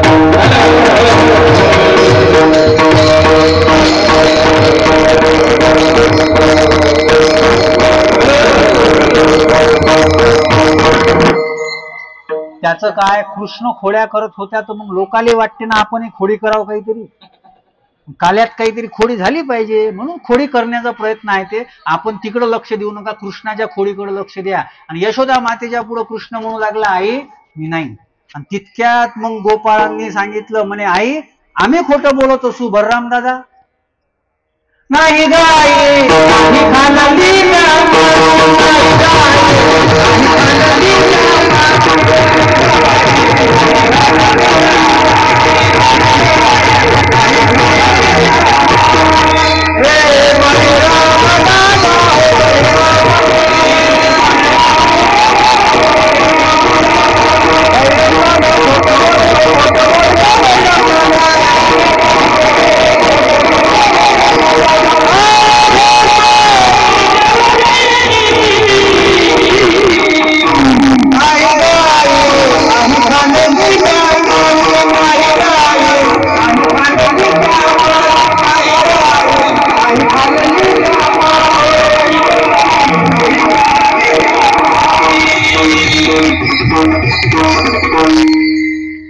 बलराम दादा सांगू लागला, म्हणे आई खरंच यानं माती खाल्ली. मग कृष्ण परमात्म्याला म्हणू लागली, तू नाही खाल्ली ना, मग तू तोंड उघड. आणि तोंड उघडल्यानंतर पाहतात तर त्या तोंडामध्ये सगळी ब्रह्मांड आहे. आणि आता लक्षात आलं, पुन्हा वैष्णवी माया टाकली, भुलवून टाकली. अशा खूप लीला केल्या आणि खोड्या झाल्या. त्या खोड्यामुळं गवळणी ज्या होत्या ना, त्यांनी गाऱ्हाणं द्यायला सुरुवात केली. आणि आता नंद आणि यशोदा यांच्याही लक्षात आलं की हा खोड्या करतो, मग याला काम लावलं पाहिजे. मग त्या काळातलं काम कोणतं होतं? गाई गोपाळ, गाई गोपाळ, गाई गोपाळ,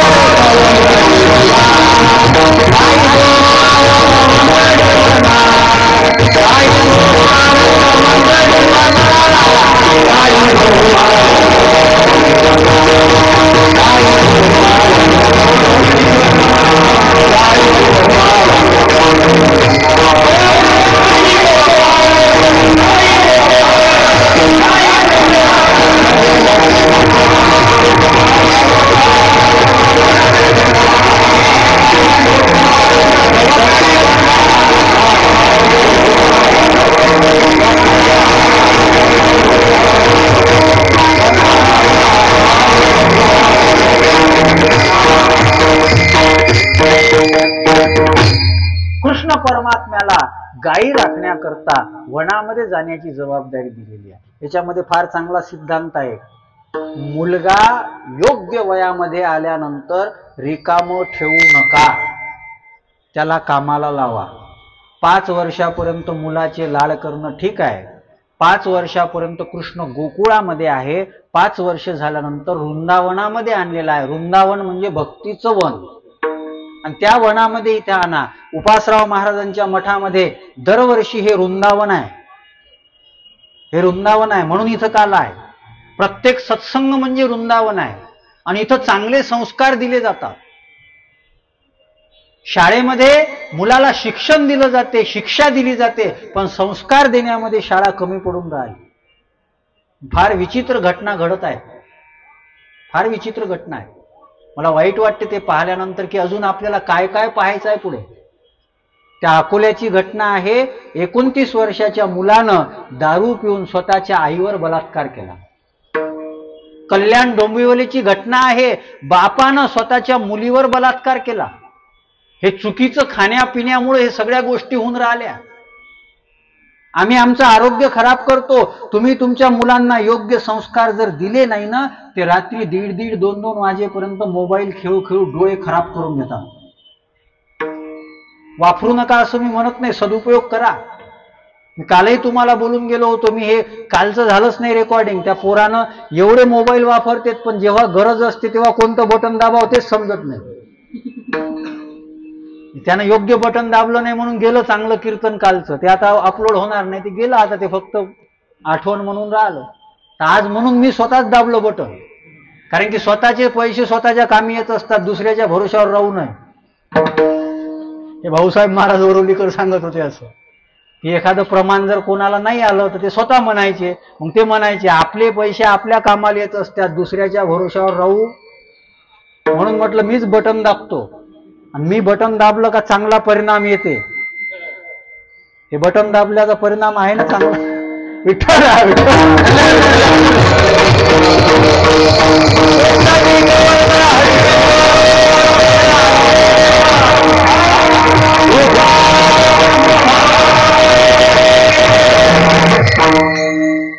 आणि कृष्ण परमात्मा गायी राखण्याकरता जाऊ लागले. मी याच्याकरता सांगितलं, लाड वगैरे ठीक आहे, पण एका वयापर्यंत त्याला परिस्थितीची जाणीव करून देत चला.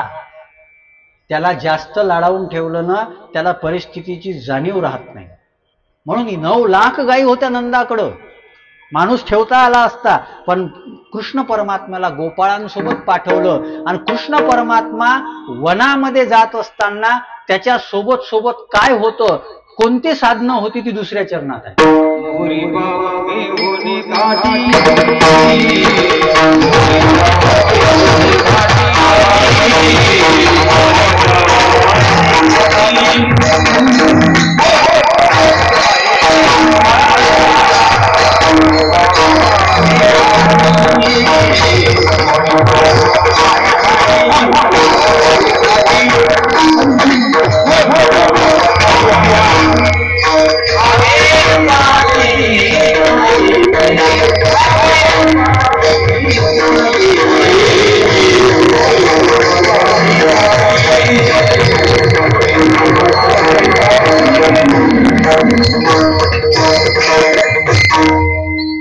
मोहरी, पावा म्हणजे बासरी, काठी, हे सगळं सोबत राहायचं. मोहरी म्हणजे तुतारी वाजवण्याकाठी, पावा म्हणजे बासरी, काठी, आणि हे सगळं घेऊन कृष्ण परमात्मा धावे पाठी गायीचे, गायीच्या मागं धावायचे. आणि कृष्णाच्या गायी होत्या, आणि गायी असल्यानंतर त्या गायी मस्त चरायच्या.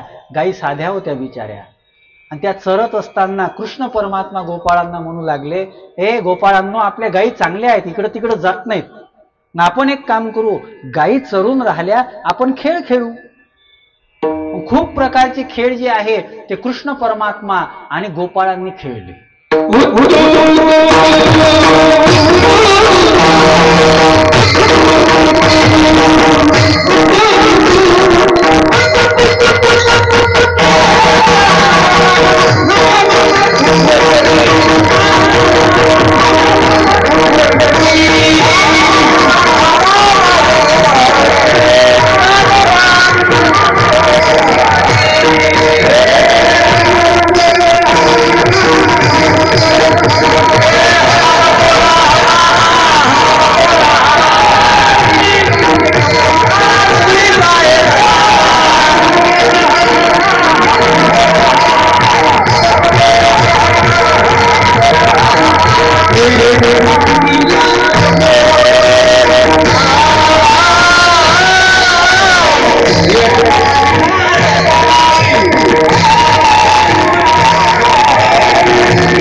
खेळ खेळले, आता हे म्हटले तर इतका आनंद वाटतो, खेळलं तर किती मस्त वाटेल. आता खेळच नाही आले. एक वाक्य बोलतो, थोडस विनोदाचं आहे, पण थोडस विनोदही विवेक देणारा आहे. आजच्या गेमनं मुलांचा गेम केला. आजचे जे गेम आहेत मुलांचा गेम केला. बरं, आजचे गेम कोणते आहे मोबाईलचे? फ्री फायर, सगळे संघर्षाचेच गेम आहेत. तुम्ही म्हणाल महाराजले तर सगळं माहित आहे, तुम्हाला सांगायसाठी सगळाच अभ्यास करावा लागतो. कोणते? सगळे संघर्षाचे गेम. आणि हे रात्री बेरात्री हे बावळट घुबडं बसून राहते, खेळत राहते 2-2 वाजेपर्यंत. मी कीर्तनावरून आमच्या गावात जातो ना, आता मी कीर्तन करून जाईल ना, मी त्या चौकात गेल्यावर त्या चौकात आताही पोरं बसून राहतात आमच्या 1-1.5 वाजता. काय करतात? गेम खेळतात. शारीरिक विकास नाही, मानसिक विकास नाही, उलट दुर्बलता येऊन राहिली. तुम्ही आजच्या तरुण पोराचे चेहरे पहा ना, एखाद्या बुड्याची पप्पी घ्यावं वाटन, पण याची नाही घ्यावं. कसे खरंच पहा ना, कशी असे सुरकुत्या पडल्यासारख्या. अरे तारुण्य तर असलं पाहिजे. विठ्ठला विठ्ठला.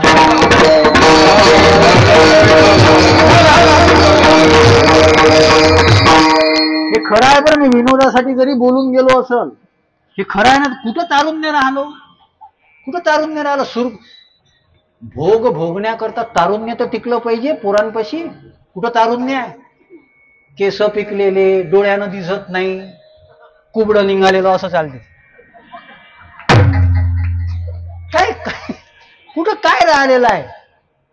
आमच्या वारकरी संप्रदायात या आणि हे दिंडीत जाणारे पोरं पाव जे नाचतात, जेवण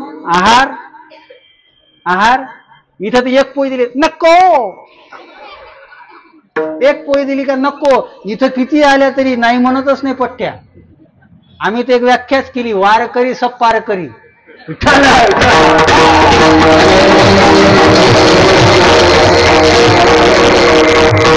पटवाले डेपो तर चांगला लागल, या डेपोत खर्रा भरू भरू सगळा डेपो खराब केला आणि काय पसणार आहे.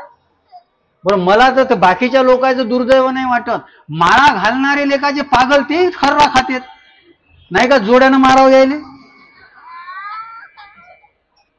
नाही, मला खरंच राग येते. अरे कोण काय करू राहिलो आपण? आपल्यापासून काय शिकायचं लोकांना? तुमचा महाराज असतं खाते. हे काय हे हसण्यावर नेऊ नका बरं. हे असा खाणारा जर दिसत असेल ना, त्याला महाराज नका म्हणत जो बैल आले.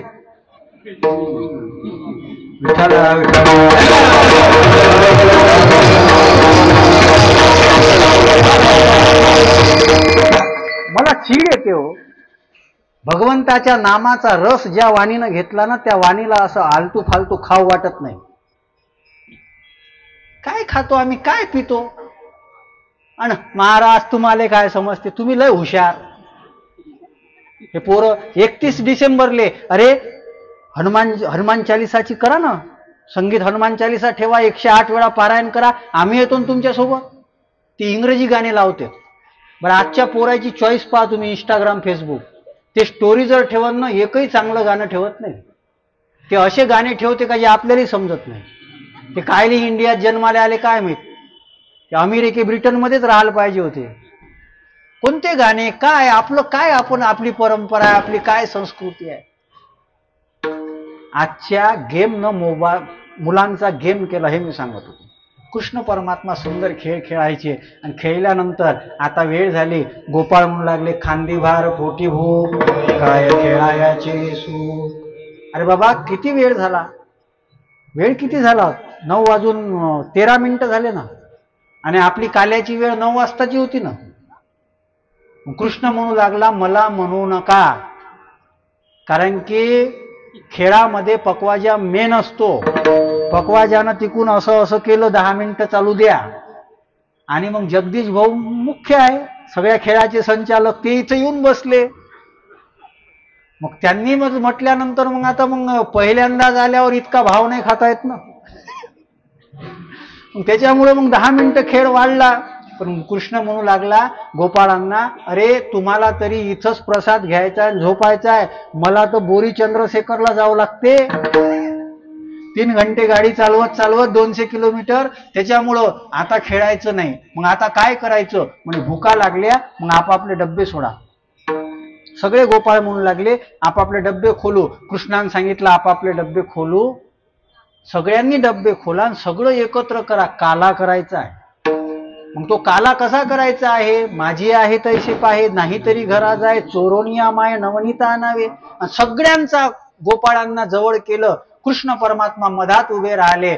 सगळा काला जो आहे तो एकत्र केलेला आहे. आणि त्या प्रसंगाचं वर्णन भागवताच्या दशमस्कंदामध्ये शुकदेव महाराज करतात. बिभ्रधेनुं जठरपटयो शृंगवेत्रेच कक्षे वामे पानमसून कौलं तत्फलान्य गुलेषु तिष्ठन्मध्ये स्वपरिसुहृदयो हंसयन् नर्मविश्वे स्वर्गे लोके मिशिते बुभुजे यज्ञ कुंडली.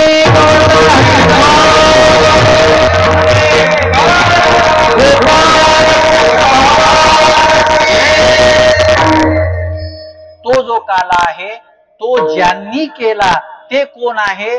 तुका म्हणे जोडी झाली ते माऊली आमची. शेवटच्या चरणामध्ये तुका म्हणे जोडी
आज तो जो प्रसाद देणारा जो आहे तो कोण आहे? तुकोबराय म्हणतात तुका म्हणे जोडी झाली ते माऊली आमची. आणि माऊली कोण आहे? विठेवरी ज्यांची तोच एक दानशूर दाता. त्यानं काला वाटला. तोच काला संत म्हणून निवृत्तीनाथ महाराजांच्या कृपेनं ज्ञानोबारायांनी पंढरपूरच्या वाळवंटामध्ये वाटला. तोच काल्याचा प्रसाद आज उपासराव महाराजांच्या या मठामध्ये आपल्या या वार्षिक उत्सवाच्या निमित्तानं आपण केलेला आहे.